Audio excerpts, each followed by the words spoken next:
What's going on, guys? This is the Edge DFS. We are talking Showdown, Bills versus Titans, good old Tuesday night football. Tyson Smith here with Ellie Hernandez, A-Dubs King 24. What's going on, man? How you doing? I'm doing good, man. What's up, guys? Thanks for joining us again today. Let's get right into it. We want to try to keep the show as quick as possible. We're talking Tuesday football, which is awesome. Thank you, COVID. Let's look at the overall Vegas lines here. So Buffalo at Tennessee. Buffalo is a minus 176 favorite. The implied total is 51.5 with a 3.5 spread.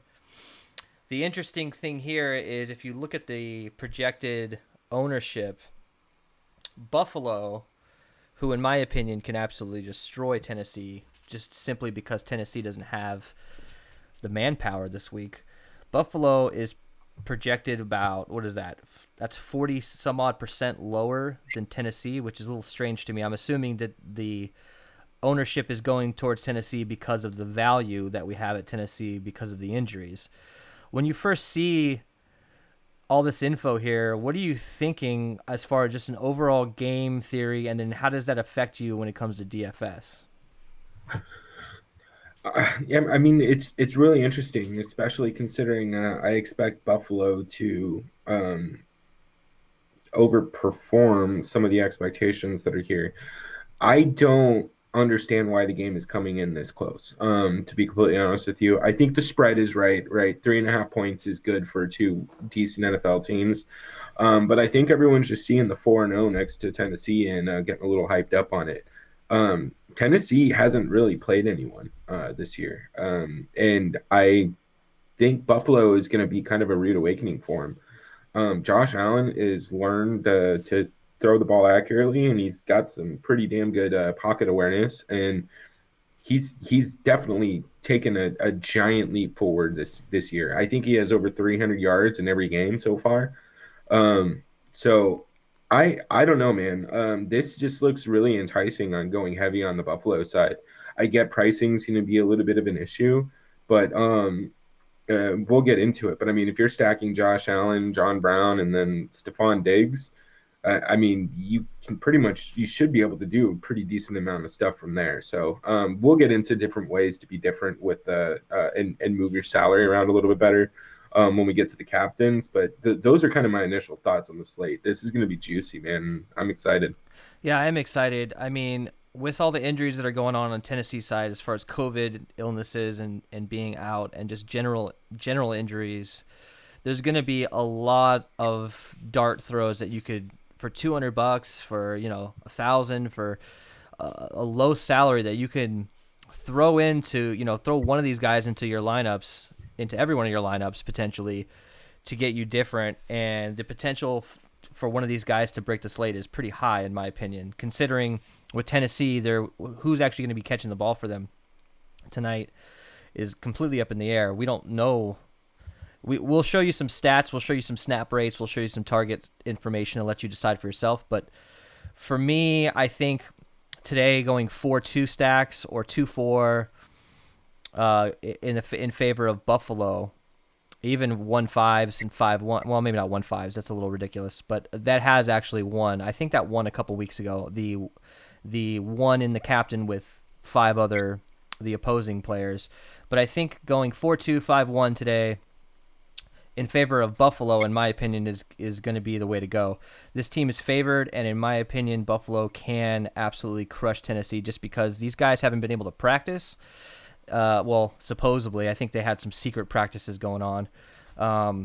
But when you're an NFL team and you can't actually be together on a field practicing, discussing things, you can watch as much film as you want, but if you're not on the field with each other, it makes things a little bit more difficult.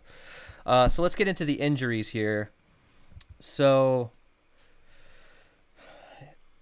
for the Bills, there's a lot of question marks. We've got John Brown, questionable. I think he's trending towards playing. What have you heard about him? Have you heard anything new about him? We're recording this, at noon or so Pacific. So obviously check in and keep things on your Twitter feed open. But what have you been hearing about John Brown and even Zach Moss today? I haven't been looking at Zach Moss and John Brown that much throughout the day. I've been kind of focusing on Trey Davis White, see where he's at. But Yeah. I'll be on Twitter kind of looking these up. And just since I'm already on Trey White, Which I funny don't know. enough, we never. There's no real reason to bring up defenders on these, but like I think it actually really heavily impacts the other side of the ball. I'm not usually huge on cornerbacks versus wide receiver matchups because they're not gonna. The chances are the coaches are gonna find a way to get these high end players, high end receivers away from their best defenders. They're gonna figure out a way to do that. But today, I think it could affect things because if AJ Brown is in, there's no one else to pass to on this team, really, a wide receiver wise. So if Tre'Davious White plays, I think that can skew things a certain way. What are your thoughts on that matchup? Yeah, I'm with you on this. I think Trey White not being on EJ Brown would make it a very interesting situation on the other side of the ball. The problem is with the amount of value that you have on the Tennessee side though, um, I think AJ Brown will become immediate chalk if Trey White is out. And then you start running into an interesting situation of do you want to fade him again? Because again, AJ Brown, I mean, he's still questionable with his own injury. So I don't know if him losing that corner is going to make it any different, right? I mean, is he still Yeah, healthy to be able to run the same route? So that's where I'm at with it. And I do want to call something out that I just saw on Twitter. It looks like the line for Stephon Diggs player props is moving pretty rapidly. So that would hint to me that Andre Roberts or John Brown probably isn't going to play, one or the other, if not both. interesting, So interesting. yeah, again, something to keep an eye on. And if not, then if the line is moving with the anticipation that both are going to play, then that just makes Stephon Diggs an even sexier play tonight in my book. But anyways, that's kind of the information that I was able to glean from that. I'll check on Zach Moss and Andre Roberts though as well. I think Andre Roberts doesn't. I mean, it's sort of the least important in my Yeah. opinion. Um, Zach Moss could actually affect a lot of things, and we'll get into that when we talk about running backs. When it comes to John Brown being out, I think John Brown tonight is a great captain option. We'll get into other captain options, but I think John Brown's a great captain option. We know this guy can catch 3 passes for 150 yards and 2 touchdowns. We just know he's capable of that. And if you have a guy like that at let me see what are we looking at ownership wise for him? Let's see. In the captain, John Brown is, under 8%, probably right around 5%. To me, those are the guys that I like targeting. Yesterday we talked about if Mike Williams plays, I'm going to get a lot of Mike Williams in the captain. And that obviously worked out because his ownership was so low. It is the probability of him going off isn't always high, but with Keenan Allen getting hurt yesterday after one touchdown catch, which kind of screwed us pretty bad, that opened it up for Mike Williams. But those are the guys we're looking for, 5%, 10% owned in the captain who have the high upside. All right, so let's get into ownership here. Do you have any ownership pulled up on your end? Yeah. So, what sticks out to you ownership wise? Who's going to be over owned in your opinion, and who's going to be under owned? I think Derrick Henry is incredibly overowned. Um, I understand that he's the best player on the Titans, but I'm just of the mind that he's a better play later in the year. I think one of his attributes is his size, and when teams are more tired and less apt to tackle, that's when he goes off. It's still week 5, so I don't expect all the teams to be there. And with the roster situation being a little bit different with COVID, I think there's more bodies that people are going to be rotating in and out there. Now, with that said, there is a potential injury on the defensive line for Buffalo that I need to look into a little bit further because if he's a good run stopper, that may open up some opportunities for Derrick Henry.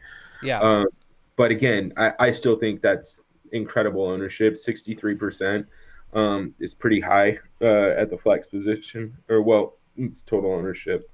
Now, as far as too low owned, I don't know, man. I guess Anthony Fursker or probably Dawson Knox. At those price tags, being at 6% and 14% respectively, I'll have probably double the field on at least Fursker and slightly go over the field with Dawson Knox, just because of the leverage that's available by playing them. So to me, I feel like, in my opinion, Ryan Tannehill is a little overowned, simply because I don't know who the hell he's going to throw the ball to. I mean, he has a couple options. We don't know about AJ Brown, but Tannehill is not. He can have a upside when it comes to rushing the ball, but he's no Josh Allen. To me, he's coming in overall ownership, upwards of 60%. And on a typical day with the Titans, I would say it was okay, but just today, I just don't feel like he has that upside. We've talked about this a couple times where one of these in these showdown slates lately, one of these quarterbacks has been kind of shit in the bed.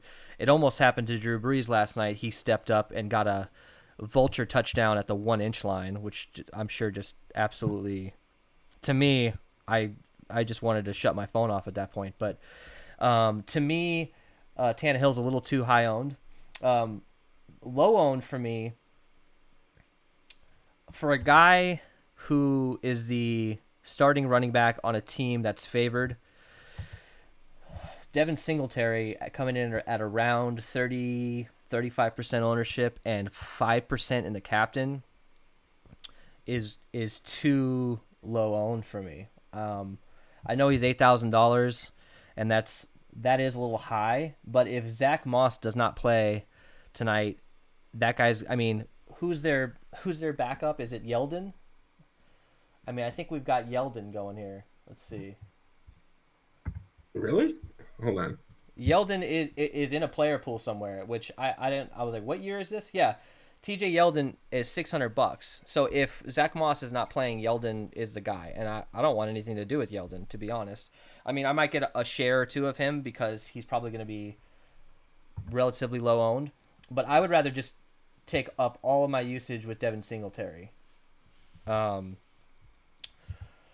what are your thoughts on Singletary today? I like Singletary. I think it really depends on kind of the build that you're looking for. And you and I have been talking about this a lot on these shows is game script. If you expect Buffalo to be out in front, then I would expect Devin Singletary to get a majority of the workload. And it looks like he's getting red zone carries and red zone targets. So without Zach Moss, there's a lot of upside in Devin Singletary. But the only thing that I wouldn't do is run, Devin Singletary, Josh Allen, John Brown, and Stephon Diggs. First of all, you're going to run out of salary pretty quickly, and you're starting to approach the negatively correlated zones there. Yeah. So, I mean, it depends on your build type, but I like Devin Singletary a lot, and I'll have a decent amount of exposure to him, especially with my stand of the day play that we'll get to later. So quickly, we'll talk about quarterbacks. I think we're both under. I'm totally willing to embrace Josh Allen because of his rushing upside, and I think this guy can sling the ball around, and you're gonna need him in your lineup for the optimal lineup tonight. I feel like when it comes to Tannehill, in my opinion, I'm not going to completely fade him, but I'm going to limit him to a small amount of my lineups, and I'm going to try not to have him in the same lineup as Josh Allen. If I do, just in case, to sort of hedge my bet there. Quarterback wise, how you doing? How are you going to handle the exposure on quarterbacks tonight? Are you going to embrace, just let him get in all your lineups, or you're going to try to fade one? Uh, I will get as much Josh Allen as I can. I will have some Ryan Tannehill, but I don't think pricing is going to work out well for me on that. So I'll probably, if I have to choose between the two, it's going to be heavy Josh Allen. Last 4 games, I mean, he has one game under 300 yards and one game over 400. So he is just as likely to go for over 400 as he is to go for under 300. Now, granted, that's not great statistics, but still, I mean, it gives you a lot of upside here. And out of the last 4 games, he has 3 rushing touchdowns. And what is this? A total of 12 passing touchdowns this year. I mean, to me, I don't know how you get away from him. And the way he's been putting up numbers, he's starting to approach that zone of it's almost mathematically impossible to win without him in your lineup. And it just might be tonight. I don't know if the Titans defense is going to be able to hang with them, and especially with the fact that everybody knows that there's nobody playing wide receiver on the Titans. So if the Bills can shut down the run, this is going to be a long day for the Titans. So I love Josh Allen. Not high on Ryan Tannehill, but I'll probably have some exposure just to be a little contrarian. Um, if Yeah, I and you do. think I usually fade the quarterbacks at captain. I think I probably will tonight just because of how Mhm. expensive Josh Allen is. But Josh Allen is one of those guys that I'm not afraid to play at captain if there's a lot of value around him, and potentially, getting if I'm doing 20 lineups tonight, I'll probably have one or two Josh Allen lineups with maybe Anthony Ferkster or one of these really cheap guys to sort of fit in. But that's going to be the problem. Is so is everybody else. So we got to figure out how to be different with Josh Allen and the captain because a lot of people are going to be playing him. So Hey, let's real quick, what do you yeah have Tannehill captain ownership at? let's find out. Give me 1 second. 13% as opposed to Josh Allen around 25%. So there is some leverage there with Tannehill. Like in my opinion, if I do play Tannehill, I might just throw him in the captain and see what happens because that's for a quarterback at 13%. That's pretty good.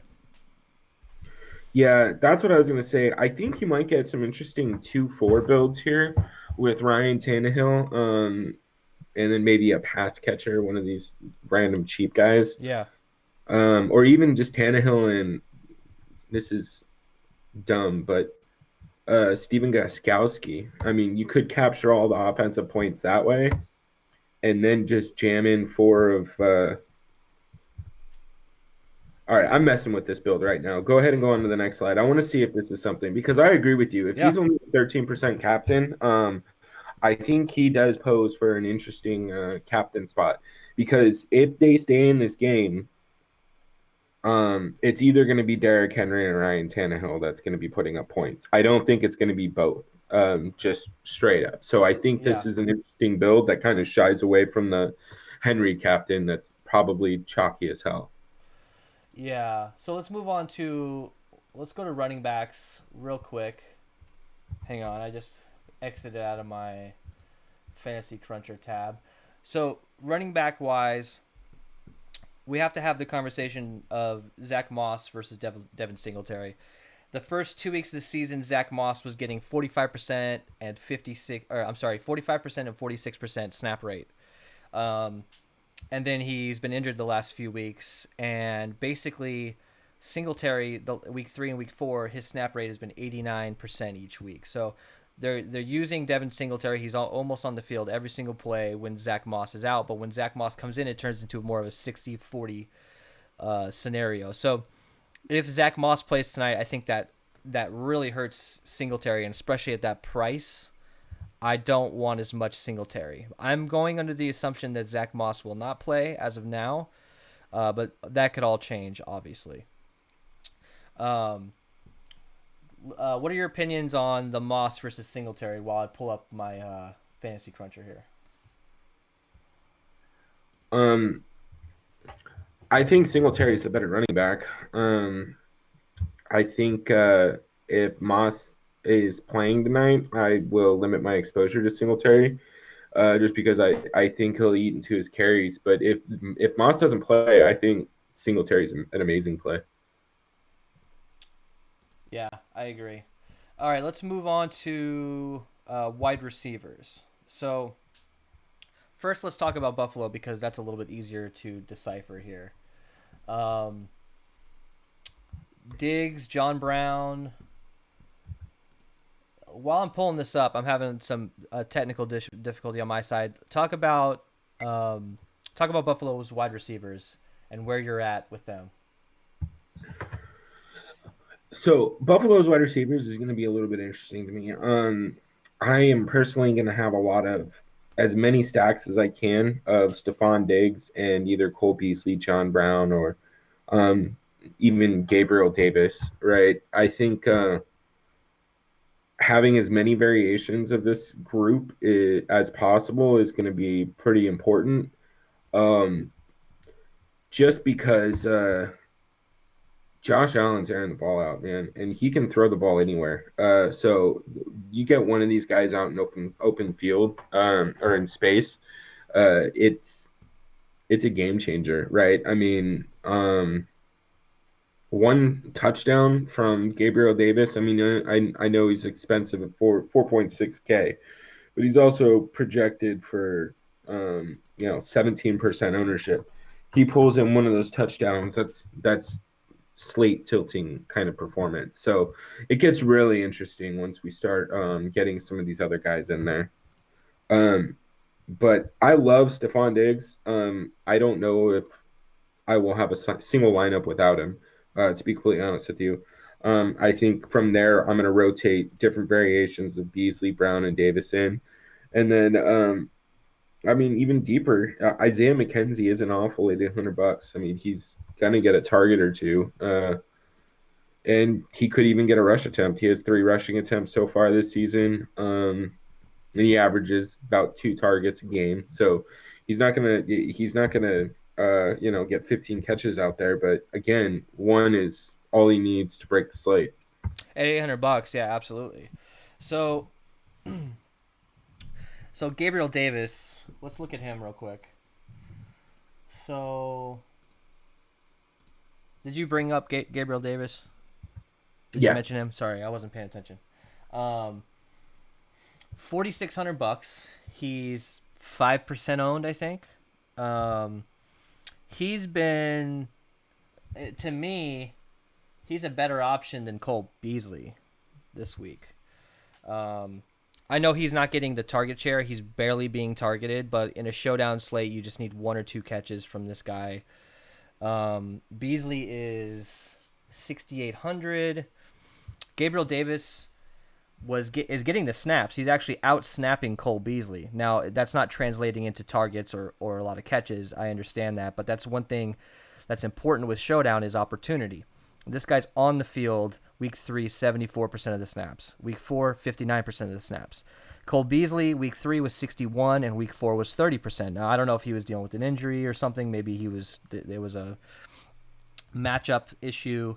But Gabriel Davis is somebody to keep an eye out for because at 5% ownership like that, and I know he's 4,600, but it's just keep an eye on him today, especially if we get news about John Brown. Because if John Brown is out, Gabriel Davis is a nice pivot over everyone going to Cole Beasley. Anybody else on Buffalo wide receiver wise you want to chat about? No, I think I've gone into pretty much detail about everybody I like on their team. All right, let's talk about the shit show here in Tennessee. So, if we're gonna assume AJ Brown is in today, right? Now I don't know how bad he's hurt. I don't know if they're sticking him out there because they absolutely need bodies. So that's what makes it hard. He's questionable, which means the guy's in some pain. So I don't know how much he's going to be, how effective he's going to be if he actually gets on the field. But if we look at the snap rate this season, Jonnu Smith is 83%. He's a tight end, so he's going to be in blocking packages and things like that. AJ Brown, 81%. Corey Davis is out. Then you have Cameron Batson out. You have Adam Humphries out. You have Nicole Pruitt out. And these are in order of snap rates this year. So you go from Jonnu Smith and AJ Brown around 80%, all the way down to Khalif Raymond at 31%, and Anthony Ferkser at 29%. Now, so these guys have not got a lot of play this year as far as snap rates. Target share, we've got Jonnu Smith at 21%, and the next highest is AJ Brown at 20. He's questionable, and then you have Ferkser at 10%. So to me, what that's saying is you can throw you can throw some darts with Khalif Raymond and Ferkster when it comes to Tennessee. But I feel like Jonnu Smith is the actual number two wide receiver today. They're going to have to treat him that way because no one else has really gotten the play time. And I don't think anybody is good enough to really stand out today besides Jonnu Smith. Anybody stick out when it comes to Tennessee? And how are you going to approach these guys? Are you going to set any rules? Are you going to let it ride? Are you going to limit to maybe one of these guys in your lineup max? Like, how are you handling this shit show? Yeah, I'll probably limit to one of these guys max, but that's only going to be for people like 4K and below. Jonnu Smith, I think, is a great play. I think he is the number two receiver with Corey Davis out.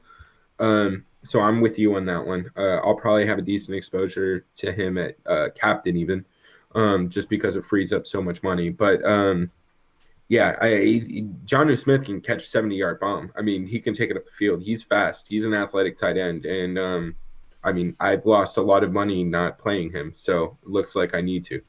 Yeah, I mean, he's been crushing it this year. 13 fantasy points week 1, 24 week 2, and then he had a little bit of a not a great game week 3 against Minnesota. He had 8 targets, 5 receptions, 61 yards.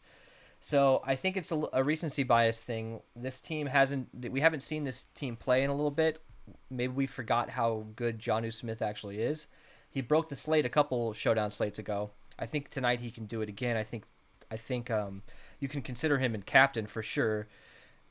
And when it comes to Ferkster, I mean, I think this guy is definitely in play. I wouldn't go too crazy with it, but $200 player, you really don't need a lot from him to see that fire symbol on the DraftKings app. You just don't need a lot from them to go off, especially if they catch a touchdown in the red zone. You're going to be sitting pretty if you've got that guy. Now, he is 14% owned, so that's not terribly high. Actually, let me check at his ownership, see if where's he at? He looks like he's right around 15% or so, I'm sure. And in my opinion, as the day goes along, I'm sure he'll get higher and higher because I'm sure the optimizer is going to love him. He's median projected around 5, 6, 7 points. And at $200, he might end up when you crunch, he might end up in 50% of your lineup. So I think he's an optimizer heavy play. And if his ownership is too high above that, I don't know if I might fade. I might go another direction. I might go with another cheap guy. Kickers and defense today might be, I don't know, man. I never can get the kickers and defense right. Days you think that they're going to go off, they don't. Crazy days with weather, they end up kicking 50-plus yard field goals. So who knows? What's your thoughts on kickers and defense tonight? Are you setting any rules? Are you allowing for max 1? What are you doing with these guys? I might get a little bit more Gostkowski. I don't think the Titans are going to be too competitive, so I think they're going to be kicking field goals to get points on the board. So I'll have a little bit of Gostkowski. I don't know if I'm going to go too heavy on the other kicker from Buffalo. And then I'll probably have 10-15% exposure to either defense. I think both defenses have the potential to score points. I think there's going to be some takeaways. If the team that has the best chance of scoring defensively would have to be Buffalo, in my opinion. So I will lean a little bit more towards them and have a little bit more Buffalo exposure, but I will have a little bit of Tennessee as well. Josh Allen's great, but he can be a bit erratic, and he can throw interceptions, and that's what comes with pushing the ball how he does. So I think it's okay to have a little bit of him in play. Again, I think it's very, very important to stay mindful. Whatever you think is going to happen for your game script is really going to dictate what you throw in that position. But Buffalo would probably be my best bet. Yeah, I mean, I'm kind of indifferent when it comes to the kickers and defense. If it works out in my builds that they show up in 20%, if I get Bills defense in 20% of my lineups, I'm not going to freak out. but I usually try to stay away from going super heavy on that because it's the upside on the kickers is low, in my opinion. Right. Well, All right. Lutz was in the winning lineup last night. Yeah, yeah, a couple of those long kicks, yeah, for sure. All right, we're gonna talk about our fade of the night. We're going bold, man. Why not? Why not? I mean, I understand where the Henry thing comes from. Now, the chances of him going off are pretty good. The chances of him getting completely stuffed are probably not great. But we saw a couple weeks ago, he was playing Jacksonville. His over-under rushing prop was like 114 or something insane. He still hit about 80 yards, but I think, he ended up with 10 or 12 fantasy points, nothing that's going to break the slate. If you fade Derrick Henry at that ownership and he just has an average game, you're going to be ahead of so many players in the field. Tell me about why you're deciding to not play as much Henry, and when you say fade, how much are you fading him? You're going to get some of him or none of him? I'm gonna let the optimizer do the math there. I want a lot of Josh Allen, and Stephon Diggs, and I think my builds are gonna give me a little bit of Derrick Henry. I think I'll probably have to keep him around 25% to 30%. I'm not gonna full on fade him, but he will not be my captain. That's for sure. And then I'll have some exposure to the flex, but I mean, his last three games are 27 fantasy points against Minnesota, then 8.4 against Jacksonville, and 16.1 against Denver. Um, sure, he can go put up 15, 16, I mean, even 20 points tonight. But again, I think it's just as likely that he has a middling performance at, 12, 13 points because they're trying to play catch up this whole game. Yep. I His price tag isn't egregious, but it's I can spend down and get Stephon Diggs, and I assume that people on Stephon Diggs are going to try and spend up that extra 300 to try and grab Derrick Henry. Well, hold on, let me see if I'm looking at the pricing right. Yeah, He's Derrick Henry 11. Yeah, Yeah, I 11,000. mean, yeah, it's about 400 more to get up to Derrick Henry, right? So, Yeah. I mean, I uh, agree. I agree. You're gonna have to fade one of these guys tonight. but yeah, I like in a tournament. I like Diggs a lot more. Um, if we're playing cash, I'm putting Derrick Henry in every lineup because he has a very, very high floor. He's right. going to get 20 to 30 carries every game, no matter what. He's one of the only guys in the league that doesn't really have a consistent share. He's not sharing the backfield with anybody, really. I mean, can you name his backup? I can't. No, I have Uh, no idea. It's Deion exactly. Lewis, but I'm pretty sure he plays for the Giants. Yeah, So, Dion Lewis. Yeah, is he still alive? I'm sure he's somewhere. Um, so I think you're gonna have to make a stand when it comes to some of these guys. I don't like spreading out too much. I like to take a stand. If I love Diggs, I'm gonna get him in 70% of my lineups. And right. if he tears his ACL in the first quarter, well, I'm gonna close my laptop and I'm gonna go have a couple seltzers and watch Netflix. For me, Ryan Tannehill, I think there's a lot of ways he can fail in this game. He's First of all, he's got Derrick Henry, so a lot of that volume is going to go to Henry, and he doesn't have anybody to throw to. And even if he does connect on a bomb here and there, I'd rather have the receiver he's throwing to than him. I'm never going to have him in captain, but I probably will limit him to 20 or 30%, maybe 20 at the max, and I'll feel okay. Like what I'm probably gonna do is in my 20 lineups, I'm gonna fade him, and then I'm gonna have a single entry where I have Tannehill in that lineup, and I fail one way or another. Um, let's move on to our favorite captain picks. We're gonna get bold here and tell you what we're thinking. Ellie, tell us about your pick.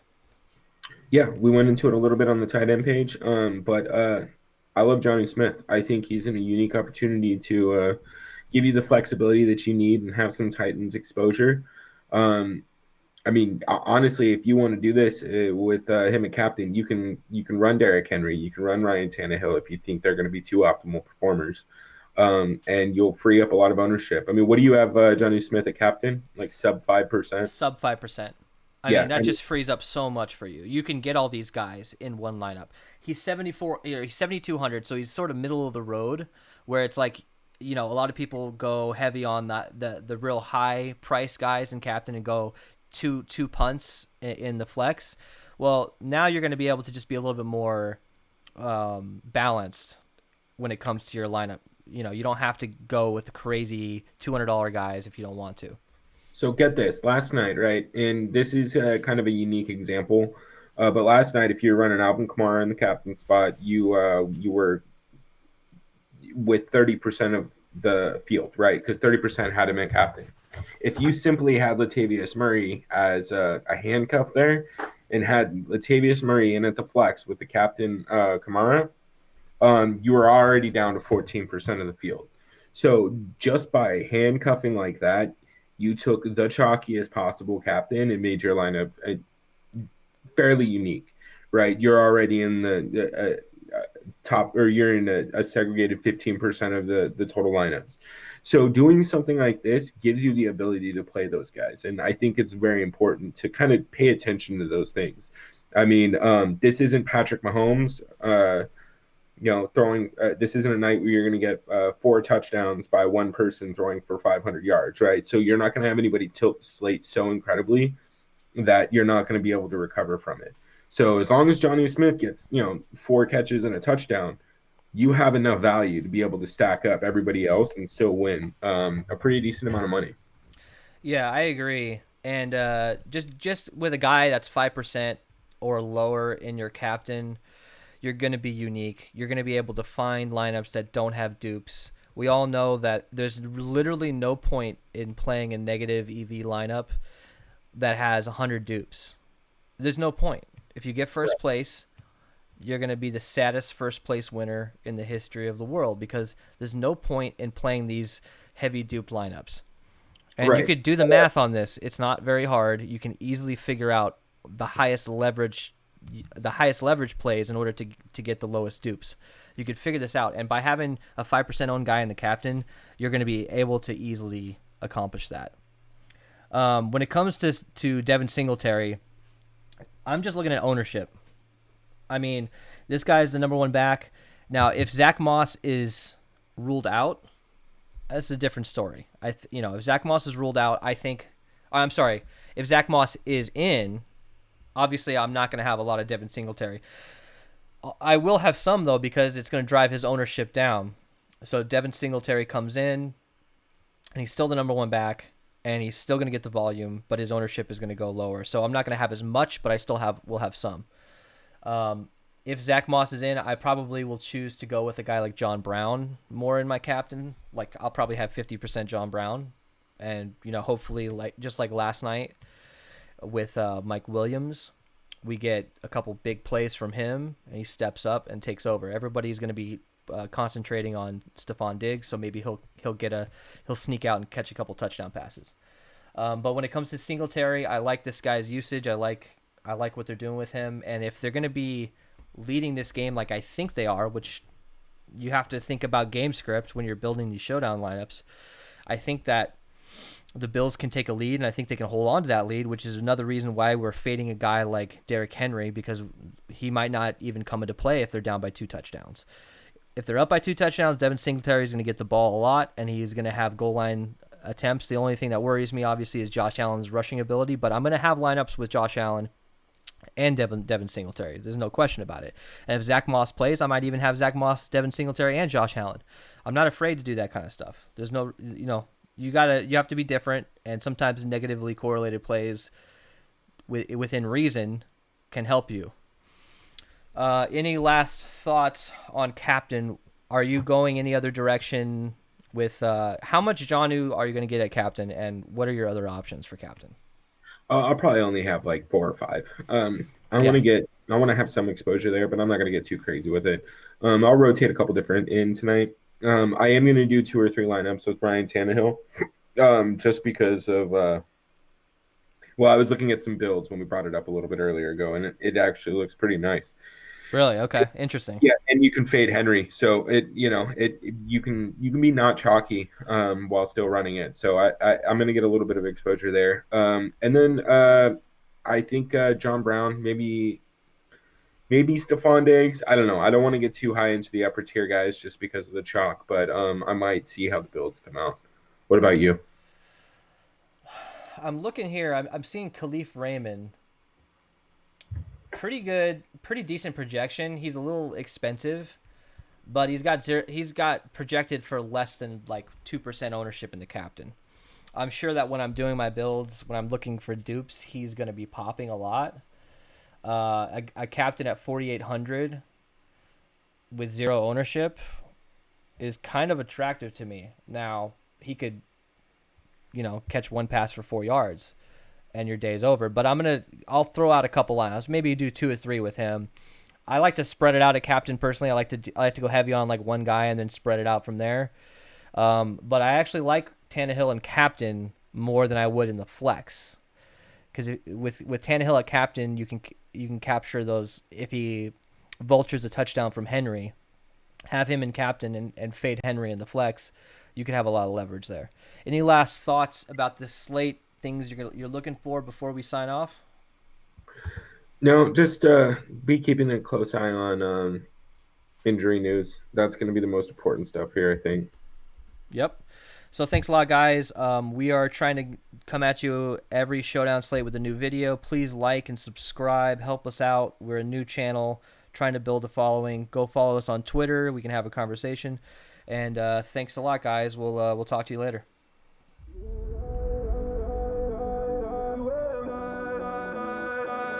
You